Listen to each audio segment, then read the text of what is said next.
curious.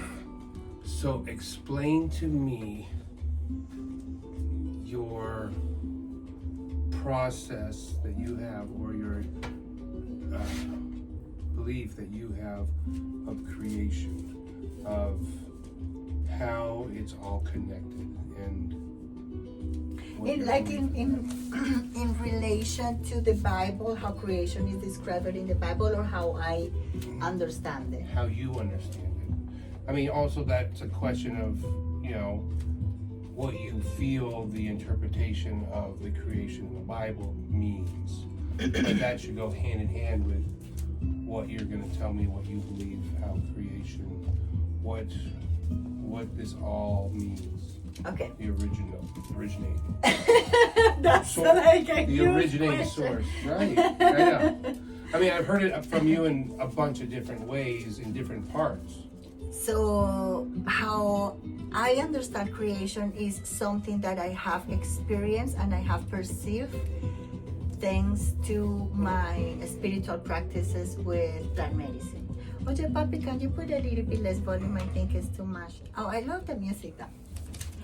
So I was saying that how I understand creation is based mostly on the experiences and the perception that I have had inside me because of my spiritual practice with plant medicine, and pretty much all my background, I would say, but I don't want to say background, but like my upbringing, so many resources in life about spirituality, let's put it that way. Yeah. So I have bring little pieces you had of a wellness center in your garage as a kid. Yes, correct. Where Pretty people much. did meditation. Yes. But then you went to a Catholic school. Yes, So you correct. A lot of influences, a lot of spiritual influences I had, correct. A Catholic school, both grandmas very Christians, but one Catholic, one the sabbatic, the Seventh-day Sabbatic Adventista, in Spanish is called. Beautiful, very beautiful faith, a strong faith. But I have a aunt who was pretty much a hippie, and she always gave me this. She introduced me to all this world where I can see metaphysics and Buddhism and Hinduism and meditation and crystals and all this era, new age, la casa de la nueva era.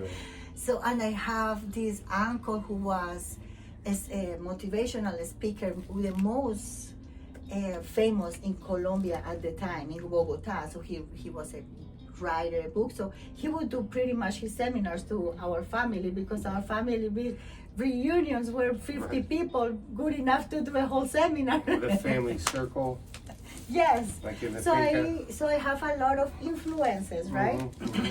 But the perception of creation, how I feel it in my heart right now, is mostly because of what I have experienced in my practice with plant medicine.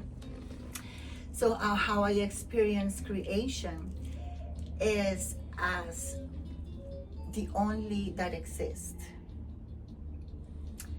It's the only source and the only energy that exists, but is manifest through his own creations, through us and universes and planets and stars and whatever could be in our imagination is possible. That's the possibilities of creation, which is only from one source, the same source that exists in this book, in you, in me, in the water, in the fire, in all elements, in all planets. Is the same life that is connected with everything, that is allowed, that is experiencing his own creations through dimensions, universe, parallel universe, whatever is possible. So does that make sense? So that's how I see creation, and it's infinite, and it's happening all at once at the same time, because the source is infinite. And the source, I call it the source, and I don't even like it to call God the source, but I say it the source because it's more understandable for people who wants to see a spirituality in another way. because the word God is too heavy for them, because the word God has been used by us as humans with a human mind to understand creation. And I get it. And who am I to say my vision is better, or I don't, this is just my vision, right? But for some people, the word God is very heavy. Let's just put it that way. But for me, I love to call the universe, the source, the only one, love, pure love, God. I love to call God, God. So to me, is God. And is one, and is eternal, and is omnipresence, and is infinite love, but not the love that we perceive as humans.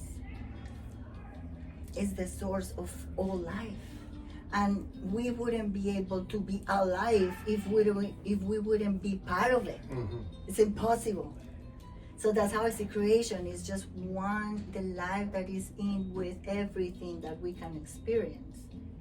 It's just we experience it from a human perception, a unique perception, because that's the beauty of it. God, through his own creations, perceive his own creation through every single perception. We as human beings judge it as good or bad and create all this drama and create the ego and all these other things that are other conversations to have. But creation itself is perfect because it's God in his own creation happening. We're not a wave in the ocean. We are the ocean in a wave. There is a difference. It can be perceived differently, more unique, if we know that the source that is in you is the same source of light that is within me. Instead of being like always, like kind of defending ourselves and with this, competition that we always talk about, the judgment of good or bad. So, but that is where we are right now, which is okay, it's part of it. But when we evolve enough to go through life knowing that the same source of life is within you, is the same source of light that is within me, and we can see that unity, not with these physical eyes, but with the eyes of energy, which we can have access to. We're just not there yet, I think. I believe. So I choose to believe. Haven't used that one in a while. Pull that one off the coat hangers. So I choose to believe is a quote that I use a lot, so he makes fun of it. Because I'm like, I choose to believe. And then a story behind it. So now I use it with precaution. At the right moment. That was a good moment. Correct. You get a point. When he spit that out, I get another point. And then we definitely have to tell him, get it! Don't do it! I almost had you. See, no point here. I almost had you. Because if I spit the whatever he makes me laugh, he has points on a game that I don't really understand, but he understands better than me. He keeps the points. I keep score. Yes. We have half points. Okay, so maybe come back to what I was talking about. Creation. See, wow, you went to a really deep topic, like right on, papi. I was curious to hear the story, like from start to finish. Well, of what story? Like how you would explain it? How you would explain what you believe? How I perceive creation? Oh, got it. Mm-hmm. Where it comes from. Yeah. So, see, would that answer a little bit? After death, Oh, how I perceive after death. So, Chuchi, if you're truly part of that hummingbird is here. If we're truly part of, like I said, it would be one with God. When you're one with God, you're truly always there. But when you look at creation and death, you look at another step. Correct, but you're still part of. Oh, absolutely. See, so how I see it. That oneness. Correct. So how I see it is this beautiful body is a vessel of our soul, right? And our soul is ocean in a wave.